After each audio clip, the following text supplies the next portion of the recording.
Siria está aquí, a 8 horas de avión de España. Es la mitad de grande y su población se concentra aquí. ¿Por qué? Porque toda esta zona es un enorme desierto, pero un desierto muy importante. Tiene 1/3 de las reservas de petróleo del mundo y también de gas natural, según algunos el nuevo petróleo.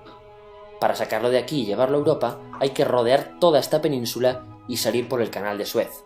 Como te puedes imaginar, aquí te cobran. Pero hay otra manera más fácil, la línea recta.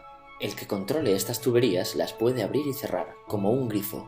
Si no pagas, no hay petróleo, ni gas. Esta región es la polla. La civilización en el planeta empieza en 3 sitios y este es uno de ellos. Mesopotamia, aquí. Sumer, que te sonará menos, pero es el puto inicio de todo. Aquí también. ¿Recuerdas la Torre de Babel de la Biblia? La hicieron estos tíos. Egipto, aquí. Siempre ha sido un punto de contacto entre Oriente y Occidente, dando a Asia salida al Mediterráneo. Quizá por eso aquí nacen las principales religiones monoteístas, el judaísmo, el cristianismo y el islam. El islam es el último que llega y de hecho acoge a las 2 anteriores. Adán, Noé, Moisés, Jesucristo son considerados profetas islámicos. Bueno, al grano. Como la zona es la hostia, todos han querido controlarla y siempre ha estado dentro de algún imperio. Persas, griegos, los romanos. El imperio romano termina partiéndose en 2, y finalmente solo sobrevive esto. Ahora es cuando la última religión monoteísta, el Islam, construye su propio imperio. ¿Te acuerdas de las cruzadas? Bueno, pues son los europeos cristianos intentando recuperar esta zona de la que estamos hablando. Los últimos en llegar son los turcos, que ojo, no vienen de Turquía, sino de a tomar por culo en Asia, junto con Gengis Khan. Lo conquistan todo y fundan el Imperio Otomano. El Imperio Otomano se queda ahí hasta la Primera Guerra Mundial, 600 años. Cuando acaba la Primera Guerra Mundial, aparecen pequeños países donde antes estaba el Imperio Otomano, y por primera vez vemos a Siria en un mapa. Hasta ahora la habíamos dibujado para no perdernos. ¿Y quién se inventa esos países? Lo que te voy a contar es alto secreto. Bueno, lo era en 1916.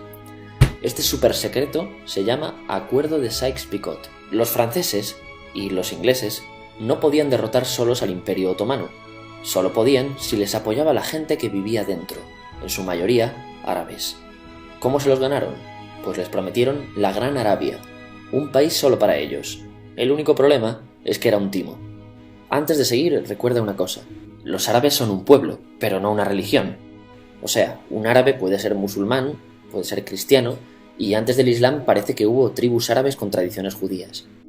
Bueno, pues a los árabes no les dieron ese único país que les habían prometido. En su lugar, franceses y británicos crearon muchos países pequeños. Estos países, obviamente, no eran países de verdad, sino zonas bajo su control con gobernantes puestos por ellos. Durante este tiempo hacen lo que quieren con la zona. Recuerda que hay petróleo. Siria, aunque no tiene grandes reservas, tiene fácil salida al mar, y Francia, que es la que se ha quedado con Siria, se lo da a compañías extranjeras. Después de la Segunda Guerra Mundial, los europeos se van. En el caso de Siria, son echados a patadas. Pero antes de irse, crean otro estado, Israel. No es el momento de hablar de ello, pero es un estado muy polémico que sus vecinos no reconocen. La prueba es que nada más irse los británicos, todos estos estados lo atacan. La zona, a partir de ahora, va a ser una puta bomba de relojería. ¿Y mientras qué pasa en Siria? Bueno, pues no es muy estable. Tiene golpes de estado constantes.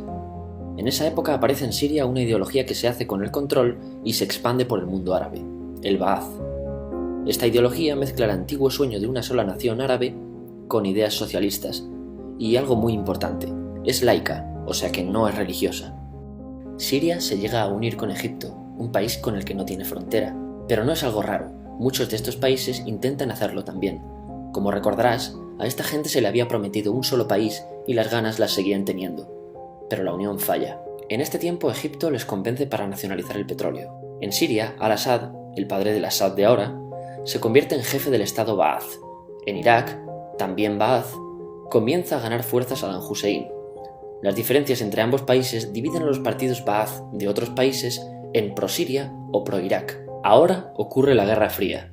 El mundo se divide en 2. O eres de Estados Unidos o de la Unión Soviética. Son años muy movidos en los que se pegan constantemente con Israel, invaden su vecino Líbano y comienza una oposición islamista al régimen Ba'ath de Assad, los hermanos musulmanes. Vale, volvamos atrás un momento. Recuerdas que la mayoría de árabes eran musulmanes, ¿verdad? Pues dentro de los musulmanes hay 2 ramas fundamentales, los suníes, la mayoría, y los chiíes. En el caso de Siria, a pesar de ser un estado laico, los gobernantes como Assad y jefes militares eran chiíes, los cuales representan menos del 13%. En cambio, casi el 70% de la población es suní. Un dato curioso es que los cristianos son casi el 10%. Que los chiíes controlen el gobierno y el ejército mosquea a la población suní, y este sentimiento es aprovechado por los hermanos musulmanes, islamistas radicales suníes. Estos toman las armas en la ciudad de Hama en contra del gobierno, y Assad acaba con la revuelta a costa de matar miles de civiles y encarcelar a mucha gente. En el año 2000, Assad padre muere y le sucede Assad hijo. Ante las presiones libera a muchos presos, trae internet y esperanzas de cambio. Hay un periodo de gran debate político y aparece la oposición. También vuelven los hermanos musulmanes. Los siguientes años son difíciles. Arrestan a la oposición. Y Bush incluye Siria en el eje del mal, y esto la aísla. Está mal visto negociar con Siria. Los kurdos, un pueblo que vive distribuido por varios países de la zona, empiezan a protestar también. Hay represión y muertos. En 2011, te sonará esto, ocurre la Primavera Árabe. ¿Qué es esto? Bueno, es una protesta que se va propagando por todos los países árabes pidiendo más democracia. Como ves, el mundo árabe, a pesar de estar dividido en países, tiene tendencias generales. Cuando llega a Siria, Assad hijo termina usando el ejército y en los enfrentamientos mueren unas 1000 personas. Los enfrentamientos irán escalando hasta que se conviertan en guerra civil. No hay un momento exacto de inicio. Lo importante es que hoy en día hay numerosas facciones en juego. Vamos a verlas. Pero primero piensa en que todo está dividido entre chiíes, la minoría, y suníes, la mayoría. Chiíes y además laicos, o sea, no religiosos, son el gobierno de Al-Assad. Controla todo esto, que si recuerdas son básicamente las zonas chiíes del país. El gobierno de Assad está enfrentado al resto. También mayoritariamente laico, pero suní, es el Ejército Libre de Siria o FSA en inglés. Junto con el Frente Islámico, que es religioso, y otros 70 y pico grupos más, forman una coalición que la prensa llama simplemente la oposición. También suníes e islamistas, pero radicales, son Al-Nusra, llamados Al-Qaeda en Siria, porque son básicamente eso, Al-Qaeda en Siria. Otros islamistas radicales son el ISIS o Estado Islámico. Salen de Al-Qaeda en Irak, controlan la mayor parte de Siria e Irak y se han hecho famosos por sus atrocidades. Su objetivo teórico impacta a muchos. Es un Estado Islámico a lo largo de Asia, África y Levante, aunque a ti ya te suena, ¿verdad? En naranja tenemos al pueblo kurdo, que recordarás porque el presidente Al-Assad lo reprimió, al igual que gobiernos de países próximos también hacen. Ahora controlan militarmente esta zona. Antes de terminar, repasemos los apoyos internacionales a fecha de octubre de 2015. Las fuerzas de Al-Assad son apoyadas por Rusia, que ya tenía base militar en el país antes del conflicto, por Irán y por China. Todos son países de lo que Europa llama Oriente. En contra de Assad, apoyando a la llamada oposición, luchan Estados Unidos, Turquía, Francia, Gran Bretaña y Arabia Saudí. Podemos terminar con algunas conclusiones. Te advierto que esto ya es pura opinión. Si recapitulamos, vemos que la región es estratégica. Por su situación privilegiada, todos la quieren. Siria siempre ha estado bajo el paraguas de grandes imperios. Piensa que hace 100 años la actual Francia era Francia, Gran Bretaña era Gran Bretaña, pero es que hace 200 también, y hace 300 también, y hace 400 también. En cambio, Siria solo es Siria desde hace menos de 100 años, y solo se gobierna a sí misma desde hace poco más de 50. Además, jamás decidieron sus fronteras, se las impusieron.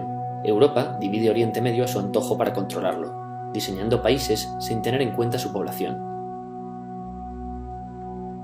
Muchos historiadores dicen que todo pueblo tiene la necesidad de manejar su propio destino, pero estos ingredientes que hemos visto juegan en contra de proyectos como la Siria Ba'ath, que encima usa la represión para mantenerse.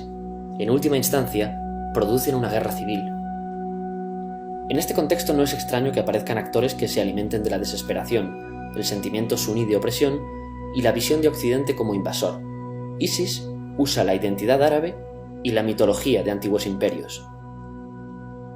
Cuando quieras entender el presente, pregúntate: ¿y el pasado?